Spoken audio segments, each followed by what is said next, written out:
Selamat pagi pemirsa Jumat Sharing.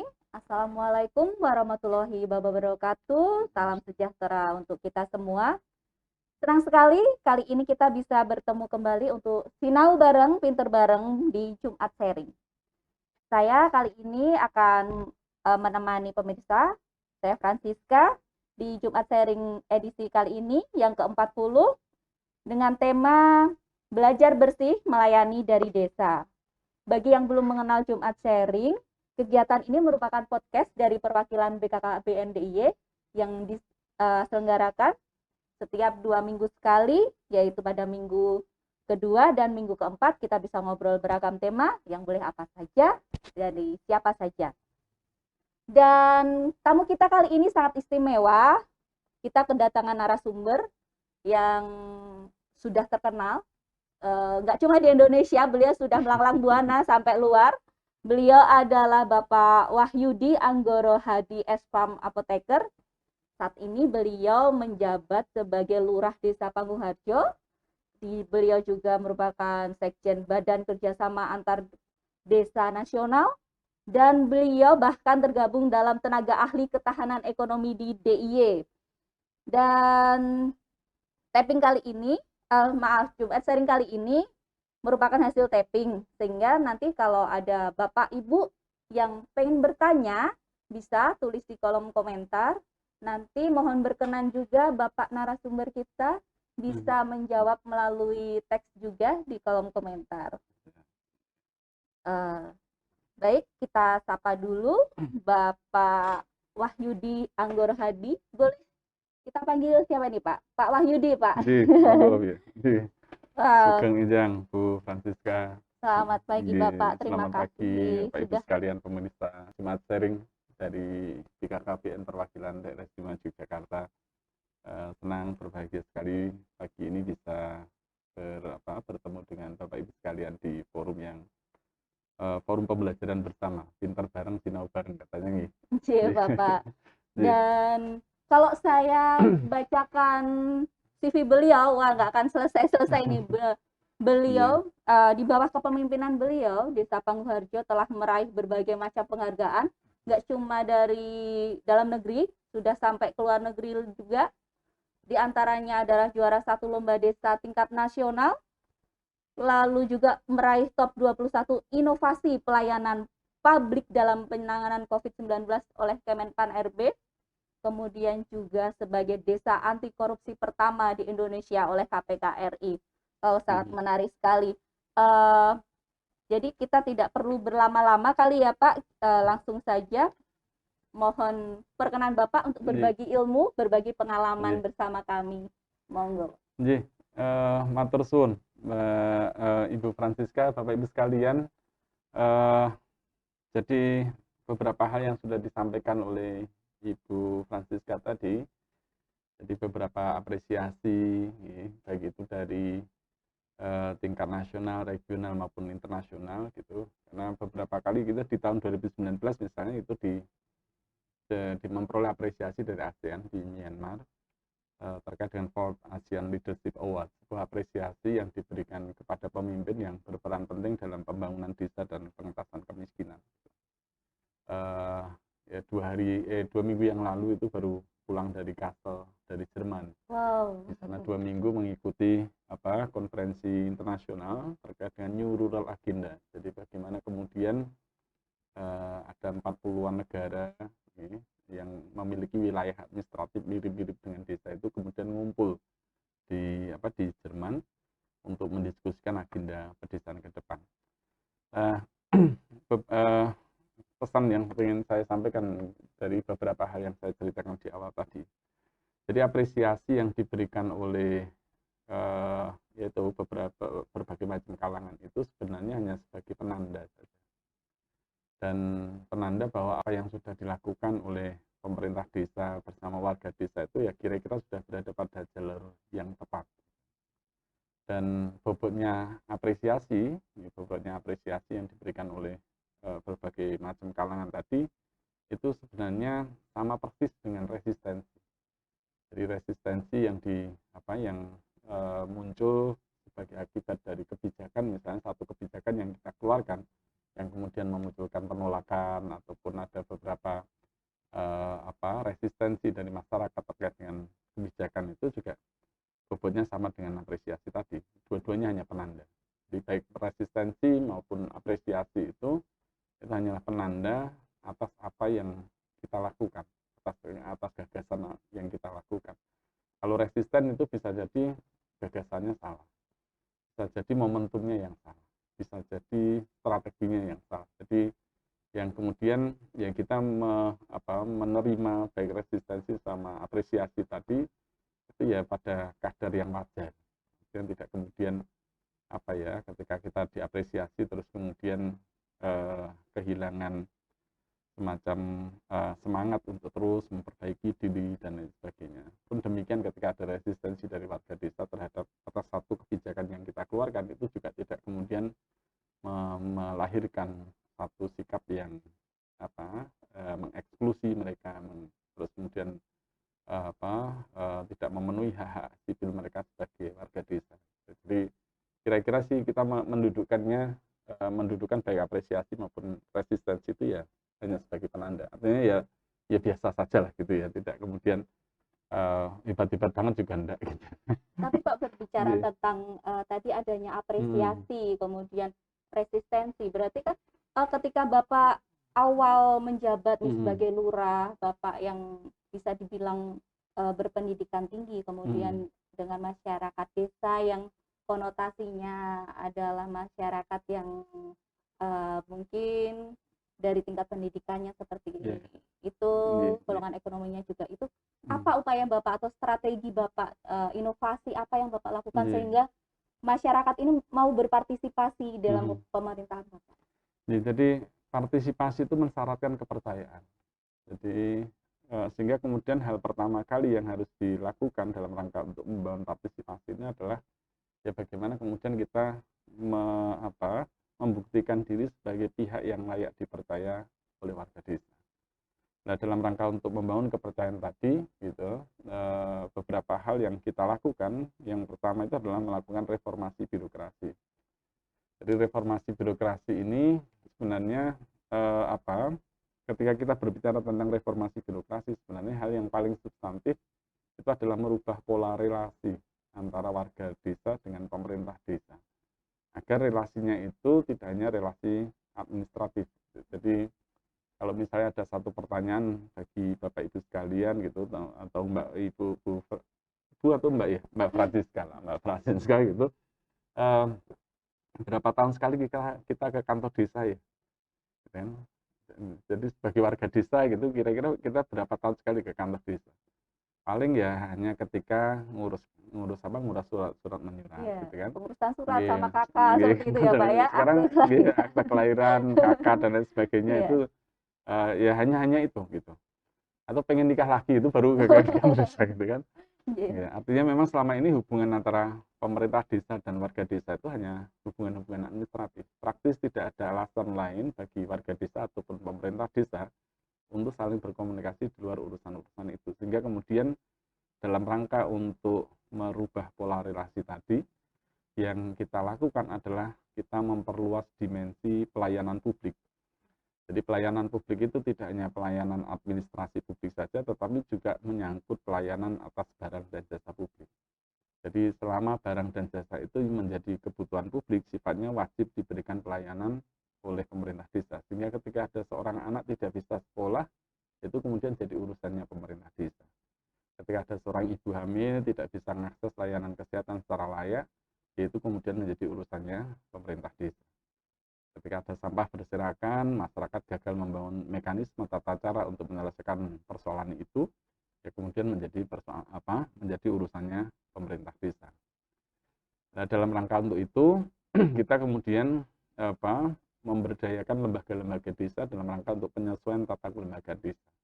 Karena ketika untuk memberikan pelayanan barang dan jasa publik itu dibebankan kepada aparatur pemerintah desa, aparatur pemerintah desa itu tidak terbiasa. Jadi mereka itu karena mindsetnya sampai dengan hari ini sebagian besar menganggap bahwa ya pelayanan publik itu hanyalah pelayanan administrasi publik saja. Sehingga ketika diminta untuk mengurusi sampah, diminta untuk mengurusi anak yang putus sekolah, diminta untuk ngurusin ibu hamil yang beresiko tinggi misalnya semacam itu, mereka gagal gitu. Sehingga penyesuaian tata kelembagaan desa yang kita lakukan adalah kemudian memberdayakan lembaga-lembaga desa. Sehingga di Pangguarjo itu kita punya 11 lembaga desa yang bersama-sama dengan pemerintah desa untuk menjalankan sebagiannya kewenangan pemerintah desa yang tidak bisa dijalankan sendiri oleh pemerintah desa. Nah, keberadaan lembaga-lembaga desa yang menjalankan sebagian kewenangan pemerintah desa tadi itu sekaligus untuk membuka ruang partisipasi atau menjadi ruang-ruang partisipasi. Jadi tahapan pertama tadi adalah mengembalikan kepercayaan warga desa dengan cara membangun akuntabilitas, membangun transparansi gitu. Nah, ketika kepercayaan sudah mulai lahir gitu, yang tahapan selanjutnya adalah dengan cara membuka ruang-ruang partisipasi. Nah, membuka ruang partisipasi itu sekaligus dalam rangka untuk menjalankan sebagian kewenangannya pemerintah desa. Sekaligus untuk memperluas dimensi pelayanan publik sehingga warga desa bisa terhubung dengan pemerintah desa, tidak hanya urusan-urusan administrasi gitu. Jadi itu kira-kira strategi dalam rangka untuk membangun partisipasi. Baru kemudian mendorong proses pelembagaan partisipasi. Di pelembagaan partisipasi itu bisa dimaknai sebagai institusionalisasi. Jadi ada satu lembaga desa yang memang dijadikan sebagai ruang partisipasi, tetapi ketika kemudian inisiatif dari warga desa untuk menyumbangkan apa yang mereka miliki dalam rangka untuk menyelesaikan persoalan bersama tadi, itu kemudian direkognisi oleh adanya kebijakan, direkognisi oleh adanya support anggaran yang diberikan oleh pemerintah desa, itu dalam batasan tertentu bisa dimaknai sebagai bentuk pelembagaan partisipasi. Jadi beberapa hal yang secara substantif itu kita lakukan dalam rangka untuk membangun partisipasi tadi. Gitu. Jadi ya pertanyaannya sangat mendasar sebenarnya. Karena ya tadi kita sampaikan untuk membangun kepercayaan itu mau tidak mau kita harus membangun akuntabilitas. Itu yang kemudian menyebabkan kenapa misalnya beberapa saat setelah ditetapkannya Undang-Undang 6 tahun 2014 tentang desa, kita itu atas inisiatif desa dengan menggunakan anggaran yang bersumber dari desa, kita berkirim surat ke BPKP untuk kemudian minta diberikan asistensi. Termasuk kemudian bagaimana kita kemudian membangun sistem arsip desa. Jadi karena salah satu elemen atau dimensi dari akuntabilitas itu adalah terkait dengan traceability ya. Jadi bagaimana kemudian setiap kebijakan itu harus bisa dirurut gitu kan. Sehingga kemudian salah satu aspek penting dari akuntabilitas adalah pendokumentasian data dan sebagainya. Sehingga kemudian membangun satu sistem arsip desa, sehingga pengelolaan arsipnya menjadi terstandar dan sebagainya.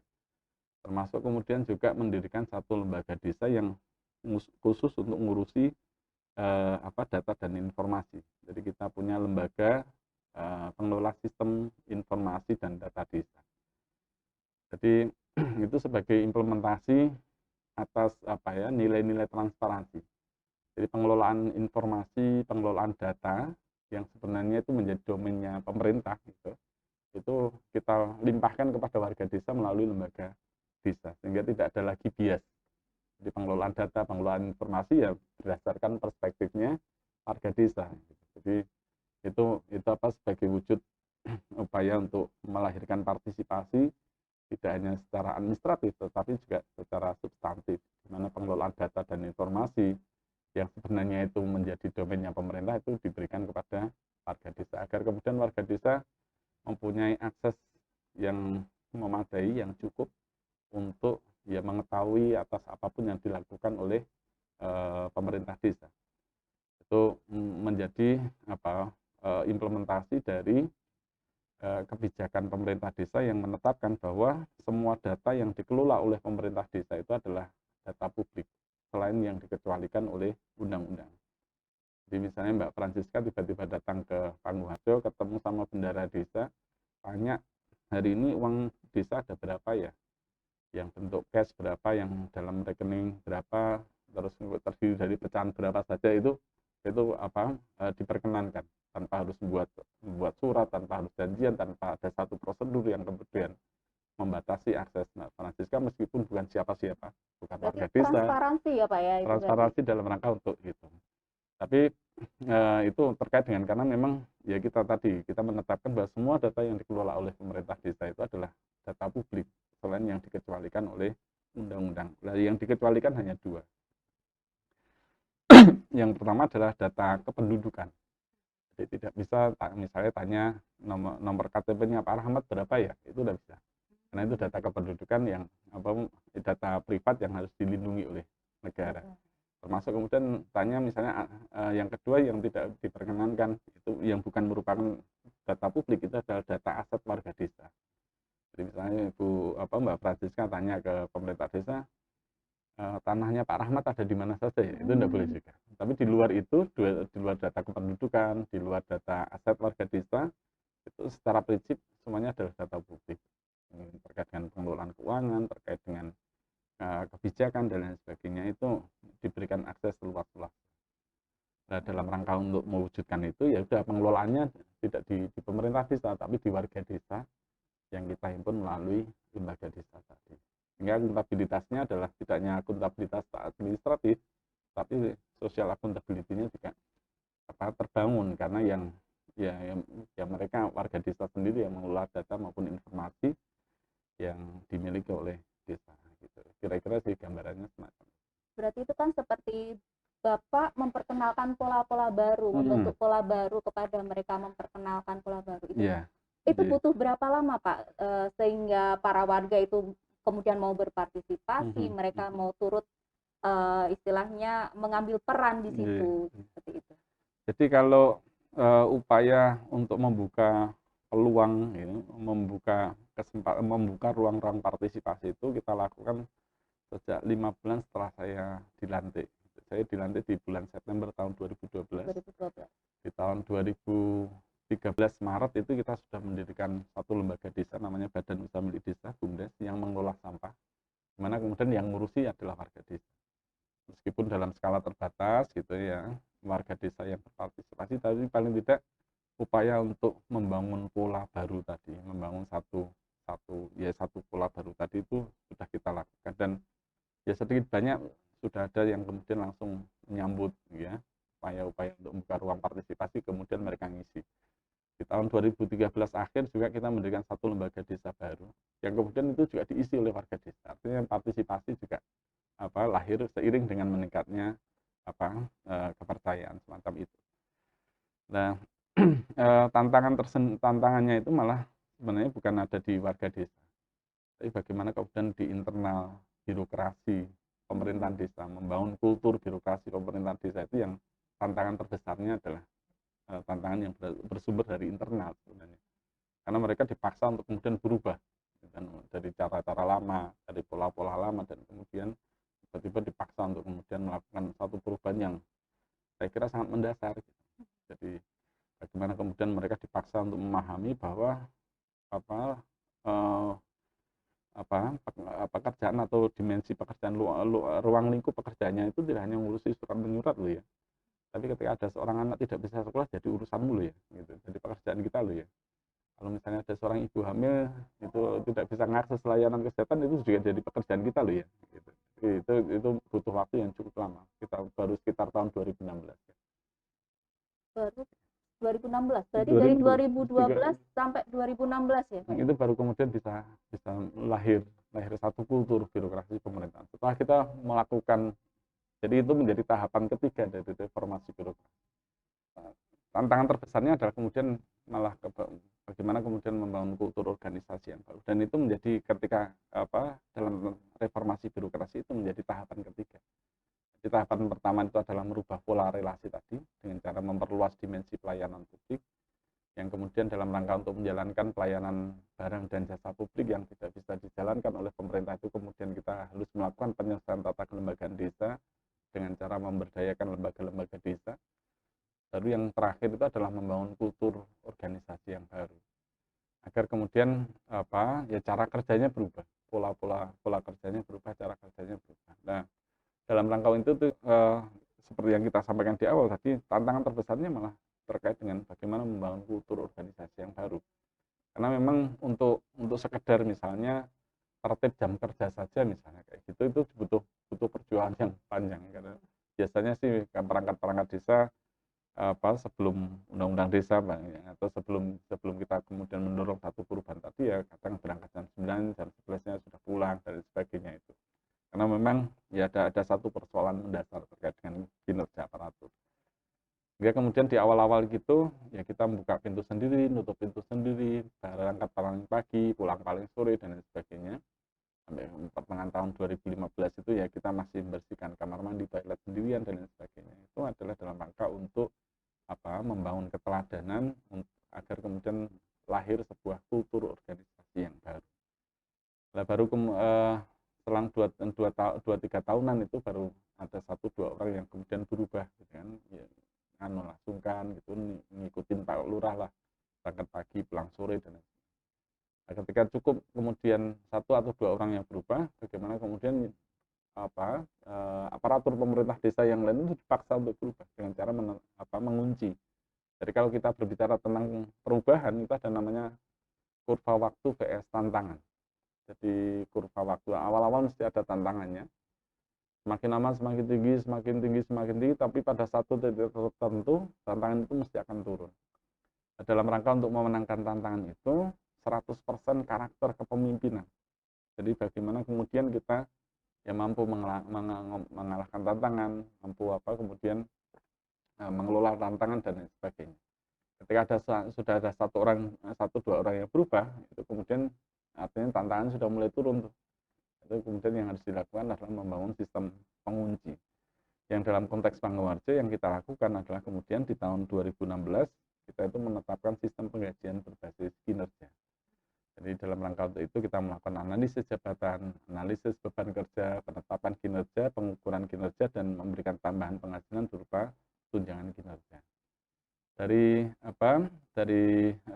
analisis jabatan itu kita menjadi paham terkait dengan kualifikasi minimal yang dipersyaratkan bagi seseorang untuk bisa menduduki suatu jabatan.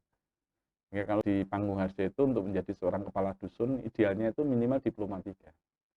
Secara kompetensi dia harus paham terkait dengan perencanaan partisipatif, dia harus paham terkait dengan pengelolaan pembangunan, dia harus paham terkait dengan pemberdayaan masyarakat. Nah, kalau yang bersangkutan hari ini masih berada di bawah kualifikasi yang dipersyaratkan, itu menjadi kewajiban desa untuk memfasilitasi yang bersangkutan agar kemudian dia mencapai kualifikasi yang dipersyaratkan itu. Sehingga sejak tahun 2016 kita itu menugas belajarkan 8 orang perangkat desa kita kuliah lagi yang semuanya dibayari oleh pemerintah desa. Yang kemudian mesin birokrasinya kemudian relatif bekerja gitu. Karena salah satu ukuran kinerjanya adalah misalnya pemenuhan jam kerja. Jadi setiap perangkat desa kita berikan beban kerja beban kerja misalnya 140 jam setiap bulannya. Nah, kalau di akhir bulan kurang dari 140 jam, mereka kemudian dipotong gaji. Itu yang kemudian mereka akhirnya masuk jam 8 pulang jam 4. Itu upaya kita untuk kemudian mengunci perubahan sekaligus dalam rangka untuk mendorong lahirnya satu kultur organisasi yang baru. Jadi itu kira-kira menjadi titik tonggak atau turning point wajah desa Panggung Harjo. Jadi kalau yang dulunya itu terkait dengan kualitas pelayanannya masih ya belum standar, pada akhirnya karena ada pengukuran kinerja dan sebagainya akhirnya mensyaratkan ada beberapa standar layanan yang harus kita penuhi dalam rangka untuk pemenuhan indikator kinerja tadi. Berarti itu tadi standar minimalnya ya Pak ya, itu tadi masuk jam 8 pulang jam 4 itu standar minimal.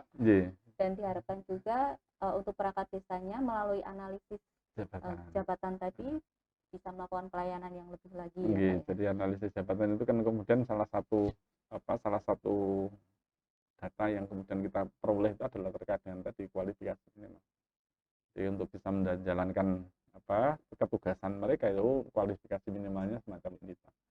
Nah, menjadi kewajiban desa untuk kemudian mencukupkan agar kemudian perangkat-perangkat desa itu memenuhi kualifikasi yang dipersyaratkan oleh jabatan mereka. Sehingga itu kenapa tadi ya tidak hanya kuliah, tidak hanya kemudian meningkatkan status pendidikan formalnya, tetapi juga kemudian merancang skenario bagaimana kemudian mereka punya kompetensi yang baik terkait dengan pemberdayaan masyarakat, terkait dengan pengelolaan pembangunan, terkait dengan perencanaan partisipatif dan lain sebagainya, sehingga ada banyak beberapa diklat maupun kursus-kursus yang kemudian kita libatkan dalam proses-proses itu. Misalnya si perencanaan kita dulu, misalnya ya kita ikutkan dalam sertifikasi profesi pengadaan barang dan jasa pemerintah. Jadi itu ya diklatnya lama panjang 12 hari gitu. Mereka bagaimana kemudian agar kemudian kualitas pengadaan barang dan jasa di pemerintah desa itu meningkat. Masih pemerintahan gitu yang dia punya salah satu ketugasannya adalah terkait dengan pembinaan kemasyarakatan, itu kemudian kita ikutkan short course itu terkait dengan mediasi hukum, hingga kemudian hari ini dia profesinya mediator hukum, karena itu terkait dengan ketugasan dari seksi pemerintahan, ya, di mana salah satu ketugasannya adalah melakukan pembinaan kemasyarakatan. Nah, itu ya hal-hal yang semacam itu. Artinya di satu sisi kita memang menetapkan standar yang tinggi terkait dengan kualitas pelayanan dan lain sebagainya, tapi kemudian kita juga memfasilitasi mereka agar kemudian bisa mencapai kualifikasi agar kemudian menghasilkan kinerja yang tinggi tadi, output yang tinggi tadi. Berarti desa juga sembodo gitu ya Pak Sembodo. ya? Perangkat desanya juga Betul. dipintarkan Iya. seperti itu. Ya, karena memang itu kan ada persoalan mendasar. Jadi kenapa kultur birokrasi pemerintahan desa kita buruk ya? Itu ada dua hal. Yang pertama, sebenarnya sejak Undang-Undang 5 tahun 79, desa itu tidak pernah diurusi oleh negara. Jadi ada proses negaraisasi oleh Orde Baru, ada proses liberalisasi pasca reformasi oleh PNPM dan lain sebagainya, yang kemudian menjadikan entitas politik, pemerintahan, entitas politik yang ada di desa, yaitu pemerintah desa, itu tidak pernah diurusi. Satu hal yang kemudian bisa ditanyakan, bisa dikonfirmasi kepada perangkat-perangkat desa kita, sebelum tahun 2014 kira-kira berapa tahun sekali dilatih oleh kabupaten? Hampir tidak pernah. Nah, jadi puluhan tahun tidak pernah diurusin. Ketika kultur birokrasinya rusak, ya sudah sewajar ya tidak pernah diurusin. Gitu. Tetapi itu juga bukan salahnya kabupaten. Itu terkait dengan cara pandang negara terhadap desa. Yang kemudian cara pandang negara terhadap desa itu dikoreksi melalui Undang-Undang Desa, Undang-Undang 6 tahun 2014 itu satu. Yang kedua, kenapa kok kultur birokrasi pemerintah desa kita buruk dan susah sekali ditingkatkan? Karena dalam sistem pemerintahan desa itu tidak dikenal jenjang karir. Jadi masuk sebagai seorang kepala seksi ya sampai nanti berlumut itu hanya kepala seksi. Sehingga kemudian mereka gagal menemukan manfaat langsung yang bisa mereka peroleh ketika kinerjanya meningkat. Jadi beda dengan ASN gitu ya. 4 tahun sekali naik pangkat, golongannya berubah dan lain sebagainya. Kalau pemerintah desa sistem birokrasi yang ada di desa itu tidak memungkinkan. Jadi masuk sebagai kepala seksi ya sudah sampai nanti pensiun dia hanya seorang kepala seksi. Terus ngapain harus berangkat jam 6 jam 4 gitu. Ya wes. Karena tidak punya angan-angan tadi. Jadi dia tidak menemukan manfaat langsung. Motivasi pominya itu mereka gagal menemukan itu. Sehingga kemudian kenapa kok strategi yang kita lakukan untuk mengunci perubahan itu adalah menetapkan sistem penggajian berbasis kinerja itu sekaligus dalam rangka untuk yang pertama adalah harapannya adalah kemudian melahirkan menyediakan alat bantu bagi pemerintah desa terkait dengan apa-apa yang sebenarnya dibutuhkan oleh aparatur desa agar kemudian kualitas dirinya meningkat, kompetensinya meningkat. Yang kedua sekaligus menjadi semacam insentif, menyediakan satu sistem insentif yang memungkinkan mereka itu menemukan manfaat langsung ketika kinerjanya meningkat. Jadi kenapa kemudian keputusan kita membangun sistem penggajian berbasis kinerja saja deh. Nah, kemudian kita juga harus melakukan untuk membangun sistem penggajian berbasis kinerja itu ada beberapa tahapan tadi. Ya udah dilakukan analisis jabatan sehingga kemudian memang sebenarnya kompetensi minimalnya adalah semacam ini sih, ya, sehingga kemudian bagaimana perangkat desa itu didorong agar bisa mencapai kualifikasi itu.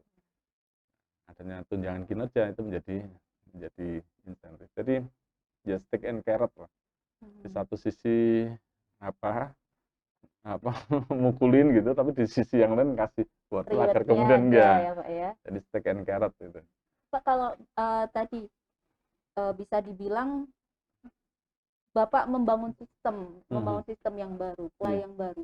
Kemudian kalau inovasi-inovasi yang ada ini kan banyak banget nih, Iya. ada 11 Iya, lembaga segala iya, macam itu. iya. Itu murni dari Bapak atau biasanya muncul dari perangkat desa atau masyarakat yang kemudian mereka memiliki suasana atau pola kinerja yang baru seperti itu? Iya, jadi tidak pernah sebenarnya semuanya tidak pernah bebas nilai kan ya.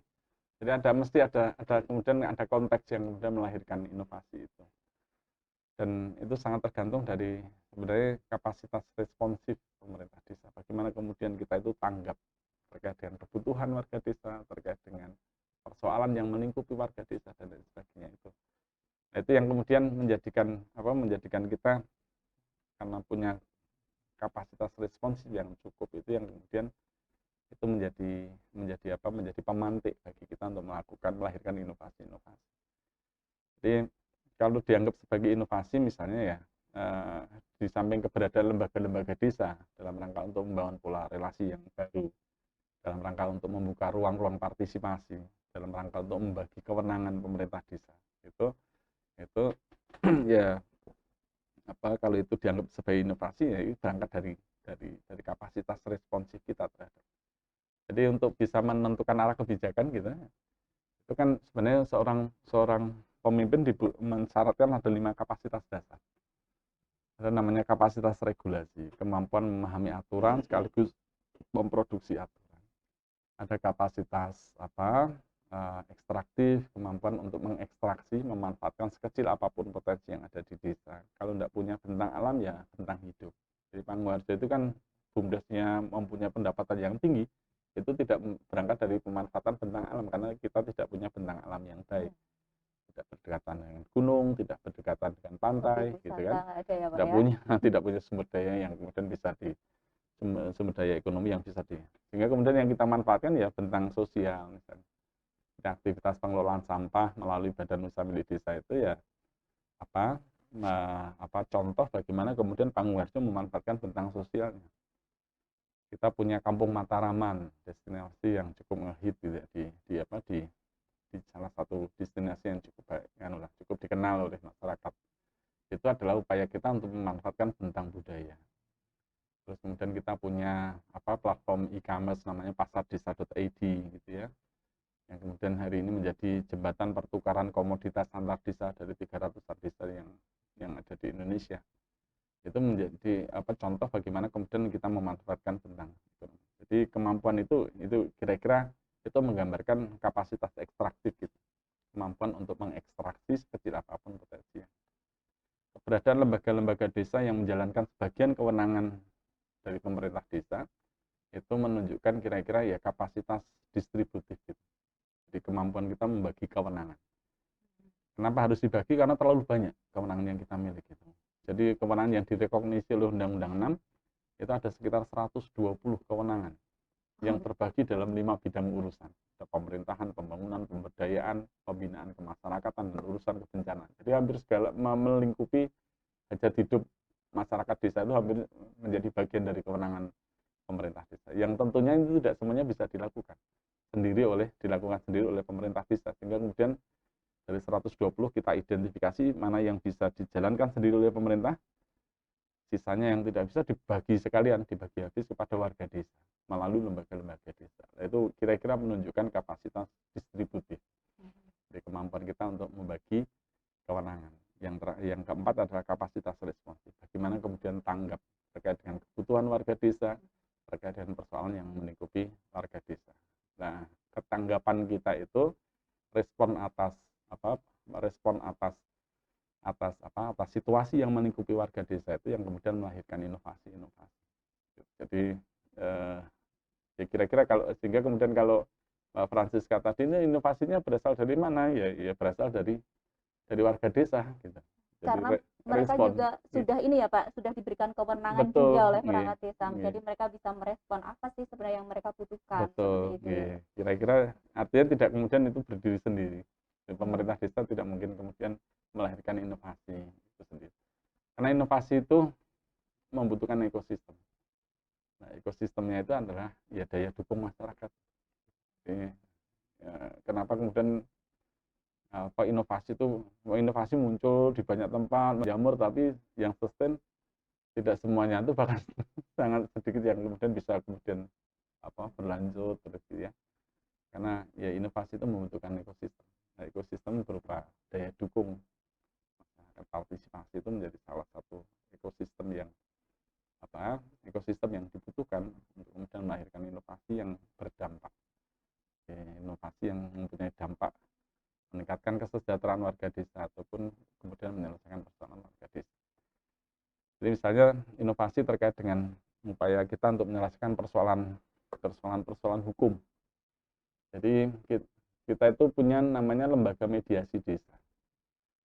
Lembaga yang didirikan dalam rangka untuk membantu masyarakat untuk menyelesaikan permasalahan hukum yang mereka hadapi. Kenapa ini penting? Karena permasalahan hukum yang biasa dihadapi oleh warga desa itu tidak pernah jauh-jauh dari sengketa lahan. Rebutan patok, rebutan kikis gitu kan. Warisan ya. Yang kedua tidak jauh-jauh dari sengketa waris. Gitu. Yang keduanya itu baik sengketa lahan maupun sengketa waris itu senantiasa melibatkan orang-orang dengan tingkat kekerabatan yang dekat. Sengketa lahan itu adanya antar tetangga. Tidak mungkin kalau tidak bertetangga sengketa lahan mesti bertetangga. Yang paling dekat ya, mesti bertetangga. Jadi sengketa lahan itu mesti sengketa antar tetangga. Sengketa waris adanya antar ahli waris. Yang kalau misalnya itu penyelesaiannya dibawa ke jalur hukum melalui pendekatan litigasi kayak gitu ya, di kantor polisi, di pengadilan, itu hubungan kekerabatannya mesti rusak. Ya, dan itu berkecenderungan untuk kemudian direproduksi. Jangan deket-deket dengan Pak Demu itu yang rebut warisan, diceritakan terus, gitu kan? Akhirnya menjadi musuh. Sehingga kemudian ya ini tidak boleh dibiarkan situasi semacam itu. Sehingga ya udah kita buatkan lembaga mediasi desa. Lembaga mediasi desa sehingga mereka bisa kemudian mengajukan menyelesaikan permasalahan hukum secara pendekatan non litigasi melalui media. Siapa yang ngurusi? Yang ngurusi adalah warga desa.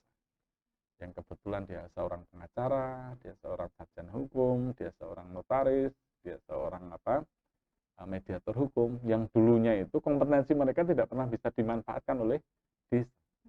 Jadi keberadaan lembaga desa tadi itu kemudian menjadi ruang partisipasi di mana warga desa bisa menyumbangkan apapun yang mereka miliki untuk kemudian digunakan secara bersama-sama dalam rangka untuk menyelesaikan persoalan bersama. Itu inovasi itu lahir karena ada situasi yang kemudian melahirkan mendorong kita untuk harusnya semacam ini gitu. Jadi itu yang kira-kira menjadi penjelas yang dari kapasitas responsif. Nah, coba Mbak Franja, setiap tahun itu kita menyelesaikan permasalahan semacam itu 5-8 kasus setiap tahun. Artinya ini cukup kemudian ya berdampak ya, manfaatnya jelas dirasakan oleh warga dari keberadaan lembaga mediasi desa semacam itu. Jadi yang kemudian tahun 2018 misalnya lembaga mediasi desa itu kita minta untuk menyelesaikan persoalan terkait dengan korban rentenir. Jadi penyelesaian masalah rentenir ya dikawal, dimediasi, diampu oleh lembaga mediasi desa. Ya, akhirnya kemudian melebar pada persoalan-persoalan yang lebih persoalan-persoalan harian yang dihadapi oleh warga desa terkait dengan keterjeratan rentenir, terkait dengan problem ekonomi yang menghadapi warga desa. Jadi tidak dari awalnya hanya dalam rangka untuk menyelesaikan permasalahan hukum gitu, kemudian bisa menjadi satu ruang, satu media untuk menyelesaikan persoalan yang lain. Kira-kira sih ya kalau bicara tentang inovasi semacam itu. Sangat menarik ya pemirsa. Jadi kalau ada pemirsa yang pengen bertanya, jangan lupa ketik di kolom komentar. Nanti beliau akan berkenan untuk menjawabnya secara teks juga. Dan mungkin dari tadi pemirsa mendengarkan, wah ini Bapak banyak banget ini teorinya. Jangan salah, beliau juga prakteknya sangat oke. Saya membaca beberapa artikel nih Pak. Bahkan Bapak dulu ketika awal menjabat sebagai lurah, itu sempat ngosek WC. Jadi Bapak nggak cuma Pak Wahyudi ini nggak cuma ngomong saja, tetapi beliau memberikan keteladanan. Bapak bisa diceritakan itu Pak, keteladanan seperti apa yang dulu Bapak lakukan ketika awal menjabat? Iya, jadi memang ya tidak ada namanya kepemimpinan tanpa keteladanan. Ya. Gitu ya. Tidak ada namanya kepemimpinan tanpa keteladanan. Sehingga kemudian yang harus dilakukan adalah membangun keteladanan. Dan itu menjadi salah satu tantangan paling besar dari seorang pemimpin. Jadi yang kita sampaikan tadi sebagai kapasitas, 5 kapasitas dasar, ada regulasi, ada ekstraktif, ada distributif, ada kemudian responsif dan kapasitas jaringan, itu yang dibutuhkan bagi seorang pemimpin agar bisa melahirkan sebuah kebijakan, arah kebijakan yang baik. Nah, itu pun sebenarnya harus mensyaratkan satu proses politik yang baik. Jadi kapasitas politik, ketika kita berbicara tentang kapasitas politik dan kepemimpinan dari seorang kepala desa, prasyaratnya itu dia harus berangkat dari sebuah proses politik yang baik, yang tidak melibatkan uang, tidak ada money politik dan sebagainya. Terus kemudian dalam perjalanannya dia harus melengkapi dengan 5 kapasitas dasar, artinya mereka harus belajar cepat, dan itu pun harus dibingkai dengan sebuah keteladanan. Baru lahirlah kepemimpinan. Sehingga banyak orang mengatakan, Kasman Singodimedjo kepada Haji Agus Salim, bahwa jalan pemimpin itu bukan jalan yang mudah. Memimpin itu menderita, karena prosesnya harus baik, dalam perjalanan dia harus belajar cepat, itu saja kemudian harus dibingkai dalam keteladanan. Nah, sehingga kemudian untuk membangun keteladanan sebenarnya ya dari mulai tadi buka pintu sendiri, nutup pintu sendiri, berangkat paling pagi, pulang paling sore, terus kemudian menyelesaikan persoalan kebersihan toilet, kamar mandi, dan lain sebagainya yang kita lakukan sampai dengan tahun 2015 dan sebagainya. 3 tahun ya Pak 3 ya? tahun, tapi tidak hanya itu juga. Jadi yang kemudian kenapa kita ditetapkan sebagai desa anti korupsi salah satunya. Nah, itu dan kenapa kita juga mendirikan namanya Bapel JPS, Badan Pelaksana Jaring Pengaman Sosial, yang memberikan berbagai macam program perlindungan sosial. Itu adalah dalam rangka untuk mengelola gratifikasi. Jadi membangun satu mekanisme legal untuk mengelola gratifikasi. Jadi di awal-awal itu kan ya biasalah ya, setiap kali ada investor, pengusaha masuk di desa mesti ada namanya government permit, izin pemerintah. Izin pemerintahan itu tidak hanya izin pemerintahan itu dalam artian mereka mengalokasikan sebagian duit mereka untuk kemudian diberikan sebagai gratifikasi kepada kepala desa dan sebagainya. Untuk satu titik tower BTS, menara seluler itu, ya biasanya kita dapat antara 5 sampai 15 juta per titik. Sehingga Mbak Francisca bisa hitung ada berapa BTS di Panggung Harjo, sebenarnya bisa memperkirakan berapa uang yang masuk ke kantong saya. Itu di bawah tangan Pak berarti? Di bawah tangan, iya, gratifikasi. Ya, gratifikasi ya. Gratifikasi senantiasa kan. Iya. Awal-awal kita tolak. Lalu setelah kita pikir-pikir kok sayang ya uang sebanyak itu ditolak gitu kan. Ya kemudian kita dorong untuk diakatkan secara benar. Ini CSR perusahaan atau donasi pribadi yang kemudian kita terima, kemudian dikeluarkan bukti penerimaan yang sah, dan dalam APBDes kita itu kita catat sebagai bantuan dari pihak ketiga. Nah, sehingga kalau dilihat dari struktur APBDes kita sampai dengan 2013 sampai 2015-an gitu ya, itu mesti ada sumbangan dari PT apa, itu adalah uang-uang yang gratifikasi awalnya.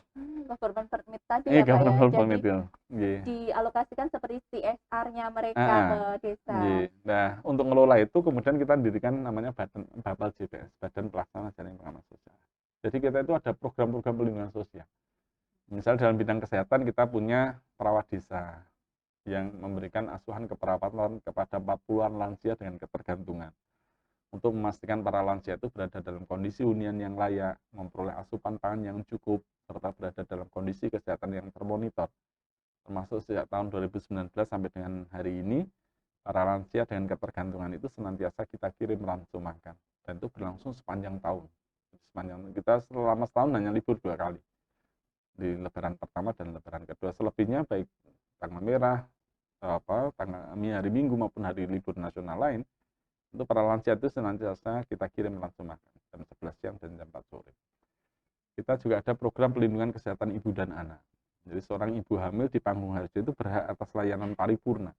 7 kali pemeriksaan kehamilan, 1 kali persalinan normal, 2 kali pemeriksaan nifas, dan 5 imunisasi lengkap untuk si bayi secara gratis. Jadi kalau misalnya ada seorang ibu hamil, sebenarnya dia cukup datang ke kantor desa, bisi-bisi sama Pak Lurah kalau meteng, dan itu pernah dan tidak pernah ditanya macam-macam. Gitu, karena ya, setengah jam kemudian kita keluarkan.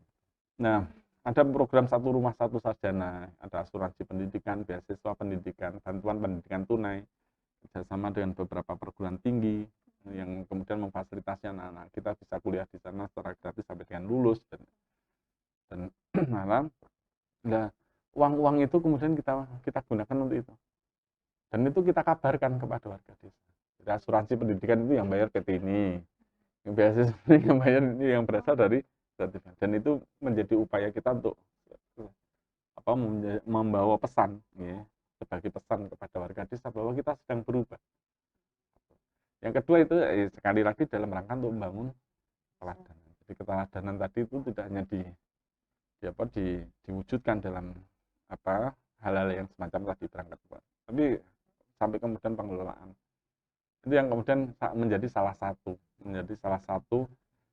hal yang dinilai penting oleh KPK gitu, yang kemudian menjadikan Pangkades sebagai desa anti korupsi, yaitu dan ya itu yang kemudian sebagai pesan, ya, sebagai pesan kepada warga desa bahwa kita sedang berubah. Jadi tolong dipercaya, ya, karena kepercayaan itu yang kemudian tadi menjadi syarat lahirnya partisipasi. Kita itu punya 28.000 jiwa. Ini ada 9.600 keluarga. Padahal perangkat desa kita hanya 40 orang, ya. Jadi ketika pemerintah desa dibandingkan dengan warga desa, sebenarnya pemerintah desa kita itu tidak ada apa-apanya. Dari sisi jumlah kita hanya 40, warga desa yang diurusi 28.000 jiwa. Kita hanya 40% hanya lulusan sebagian besar lulusan SMA, 40% lulusan perguruan tinggi. Warga desa Pangwarjo itu yang sarjana lebih dari 1.000. Kita hanya ngelola anggaran sekitar 7,5 miliar. Pendapatan warga desa itu ketika dikumpulkan, jadi pendapatan domestik bruto dari warga desa itu bisa jadi 20 kali lipatnya, sekitar 130-an miliar. Sehingga sekali lagi, ketika pemerintah desa dibandingkan dengan warga desa, pemerintah desa kita itu tidak ada apa. Nah, menjadi pertanyaan pentingnya itu adalah, terus bagaimana caranya, ya, agar 40 orang ini itu mampu mengatur yang 28.000 jiwa, yang jauh lebih pintar, jauh lebih kaya, jauh lebih banyak. Kira-kira bagaimana caranya? Jadi 28.000 jiwa ini hanya bisa diatur oleh yang 40 orang, itu hanya ketika yang 40 orang itu dipercaya oleh yang 28.000 jiwa. Selain itu tidak ada cara lain. Sehingga kemudian ya, bagaimana kemudian kita di awal-awal tadi, termasuk mengelola mendorong mekanisme legal dalam pengelolaan gratifikasi dan lain sebagainya tadi, itu menjadi cara kita untuk mengembalikan kepercayaan warga desa pada pemerintah desa. Jadi kira-kira semacam itu. Itulah yang kemudian melahirkan partisipasi. Kira-kira gitu. Menarik sekali yang disampaikan oleh Pak Wahyudi. Dan gak terasa kita sudah hampir mengakhiri sesi Jumat Sharing kali ini. Dan untuk pemirsa di rumah yang pengen mengajukan pertanyaan, sekali lagi bisa tulis di kolom komentar dan nanti akan dijawab oleh beliau langsung di kolom teks. Dan sebelum kita tutup, berkenan Bapak memberikan closing statement pada kami semua. Jadi saya kira yang perlu diingat gitu. Jadi banyak orang yang kemudian menanyakan, sebenarnya motivasi Pak Lurah itu apa sih? Gitu ya. Jadi yang kemudian menjadikan yang seharusnya menjadi basis etik kita untuk membangun integritas, gitu, itu adalah sumpah jabatan. Sumpah jabatan, karena sumpah jabatan itu menjadi salah satu sumpah yang kita ucapkan atas nama Tuhan. Artinya ketika sumpah terucap, itu sudah tidak ada sesuatu yang jauh lebih penting daripada memenuhi apa yang sudah kita sumpah. Dan saya berani taruhan itu ya, dari jutaan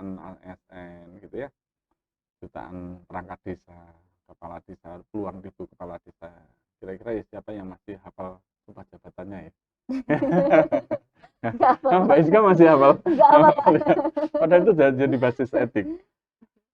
Dan itu yang kemudian itu senantiasa saya sampaikan berulang-ulang kepada perangkat desa kita.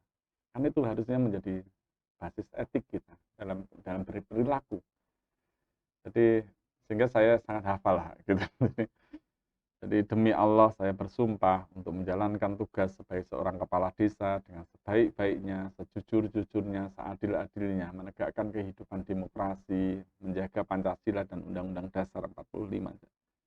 Nah, ketika sumpah itu terucap atas nama Tuhan, itu senantiasa saya mengibaratkan saya itu berada di bawah tiang gantungan.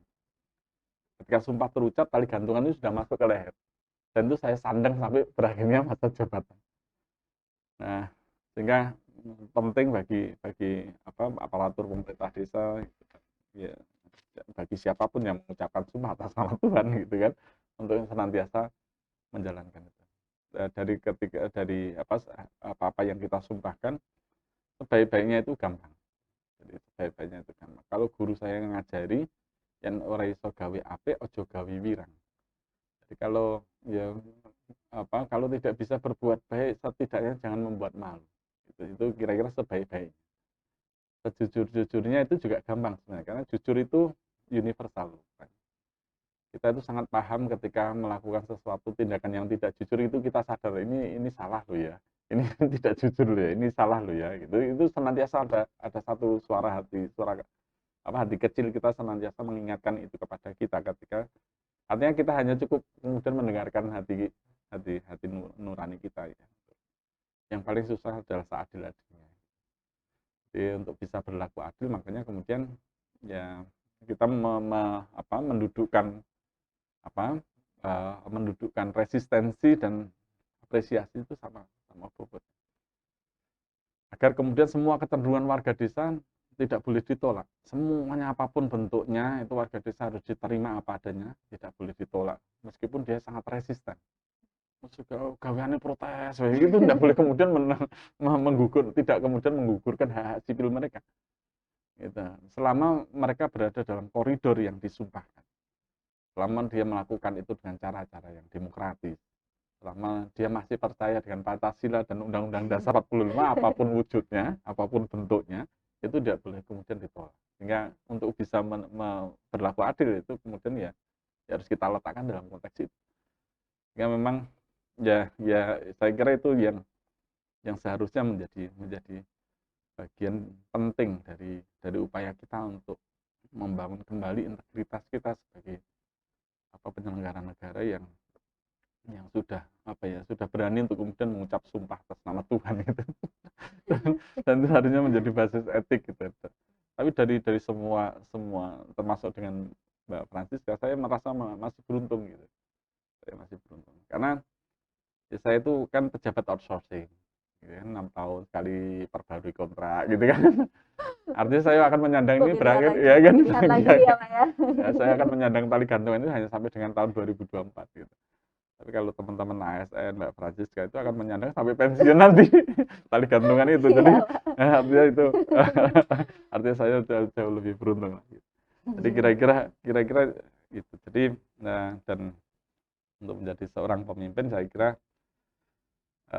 ya kita harus menjadikan integritas itu sebagai bagian dari spirit, entrepreneurship sebagai mindset, dan persistensi itu sebagai attitude.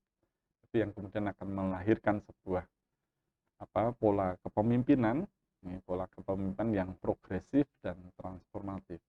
Jadi tidak hanya maju, tetapi dia juga ikut memajukan, mendorong lingkungan yang kemudian bertransformasi ke arah kebaikan. Jadi bagaimana itu tantangan terbesar kita untuk menjadikan integritas sebagai spirit, entrepreneurship sebagai mindset, dan persistensi sebagai sikap kita. Kiranya demikian Mbak Francisca, terima kasih Bapak Ibu sekalian pemirsa sharing Jumat sharing, terima kasih atas kesempatannya untuk berbagi. Sinau bareng, pinter bareng. Kami yang sangat berterima kasih Pak, di tengah kesibukan Bapak sudah berkenan hadir untuk berbagi ilmu dengan kami semua di Jumat sharing ini. Dan Kami ucapkan terima kasih juga untuk pemirsa yang setia sampai akhir berbincang dengan Bapak Wahyudi. Jangan lewatkan juga Jumat Sharing 2 minggu ke depan yang tentunya temanya akan sangat menarik. Saya sebagai host mohon pamit, mohon maaf jika ada kekurangan, dan jangan lupa juga subscribe dan like, comment, share di YouTube kita. Bapak, sebelum kita menutup, Bapak berkenan ini salam BKKBN berencana itu keren. Gitu ya. Iya. Salam BKKBN berencana itu keren. keren. Terima kasih. Assalamualaikum warahmatullahi wabarakatuh. Waalaikumsalam warahmatullahi wabarakatuh. Terima kasih.